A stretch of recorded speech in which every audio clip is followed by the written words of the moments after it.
Hey, Jim, I wanted to ask you, there's been lots of rumor and innuendo that's out there about how this whole Jeff Jarrett held up Vince McMahon story goes. Yeah.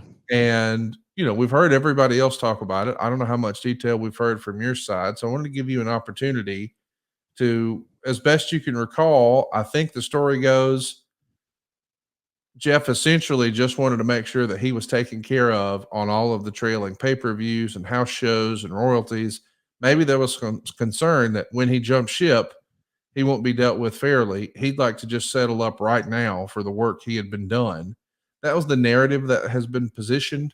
Yeah. And it's also been said that he wasn't so excited to accept a WWF check. He would like for the cash to come from the gate proceeds from the building. So there's a little bit of third party. Yeah. Was that necessary, Conrad?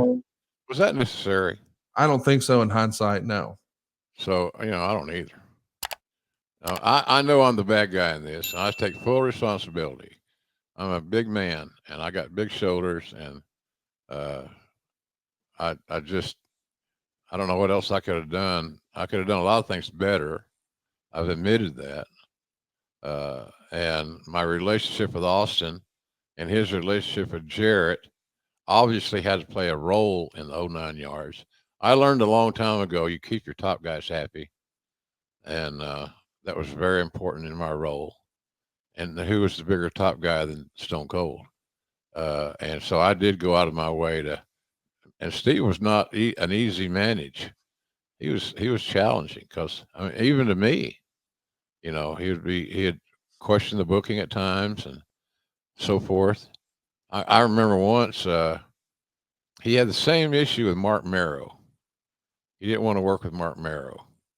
He didn't think Mark Merrow was up to speed, and Steve wasn't ready in that time of his career to make to make guys in that respect. He wanted them made before he got them, so they could go out and have a good match and tell a good story. So it was an awkward time, no doubt. Guys are paranoid. They're making more money than they ever made in their life. I thought that was pretty important as far as my job is concerned.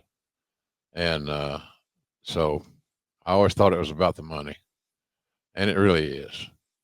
I ain't going to bullshit myself. But I think there's the strategy issues that Jeff had that I know he didn't want to have, and that it wasn't on his radar. But he made some mistakes in that regard. I've admitted my mistakes. I've made several of them in that particular matter. But I guess what I'm saying is that there was nobody in the front office that was campaigning.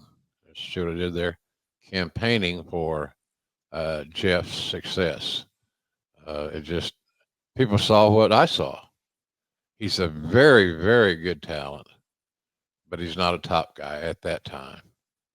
And so that's kind of where we took it from there and moved on. There's where we had a big difference of opinion. And what do? You got a difference of opinion. So we adapt, but Jeff's financial issues with Conrad were not going to be an issue. He's going to far exceed his downside guarantee. And but that wasn't good enough. Let me ask you a little bit about, because you've said it a few times, you didn't perceive Jeff Jarrett to be a top guy at that time. Right. And this conversation exists sort of inside the wrestling business. I know a few years ago, several at this point, Ryback was pretty vocal on social media about, his perception of that it takes the entire group of guys. It's not like some are necessarily stars and others aren't. Like, they work together to create these stories. When you're saying you didn't perceive Jeff to be a top guy, do you mean as a heel or a baby face? Because I think he was awfully hateable. I could see how you would say he wasn't a top baby face. I don't think anybody would argue that, but yeah, he had credibility as a heel to me, as a top guy. All right. Well, if he had credibility, it would have been as a heel. Yeah, without question. It's just the perception was that he's not at that level, and that doesn't mean it's right. It just means that's what the general consensus was in McMahon's office. So, you know, How and much of that, right or wrong, do you think is because he was second generation? I ask because I do think there's a contingent who says, "Oh, well, here comes Greg Gagne. Oh, here comes Eric Watts." Do you think there was a little, "Oh, here comes Jerry's son" for Jeff in that era? might have been, and if it happened, it was unnecessary. Yeah, You should judge Jeff on Jeff's merits, not on Jerry Jarrett's success. right. That never came into my purview. I understand what you're saying. I understand your point, but that was not an issue.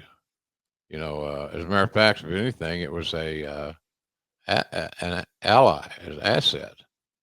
So it just was unfortunate, Conrad. You know, it's just I don't know what more I can say. I've admitted my guilt, Your Honor. So hit the gavel, sentence me, and let's move on. Let's move on. Let's talk about Bill Banks. He's in his early 20s here, and he's been working with Russo on the WWF magazine. He's helped Russo with some scripting, and he's going to leave the WWF for WCW too.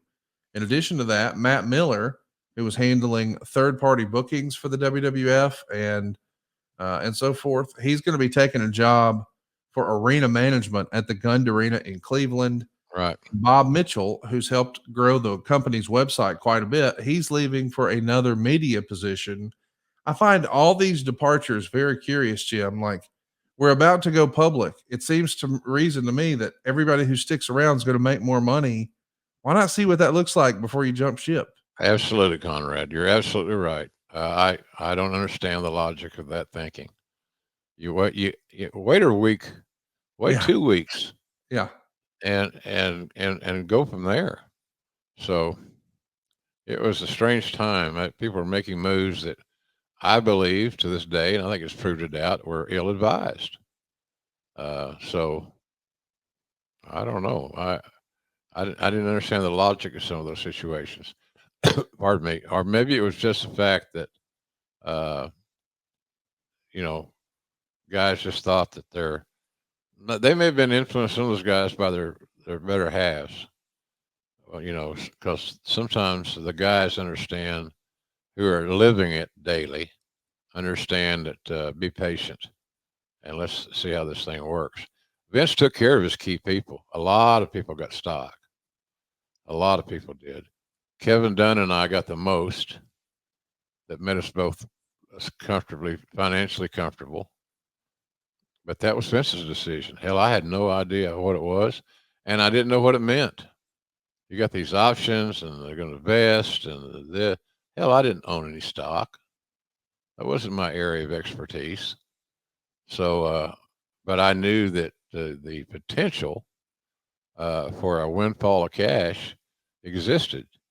It did, and I got that windfall of cash on more than one occasion, and that was always a fun time of the year. It's like Christmas, you know, it's stock reallocation and all that stuff. So I, it was a good time to be in WWF at that point in time. A really good time for guys like me.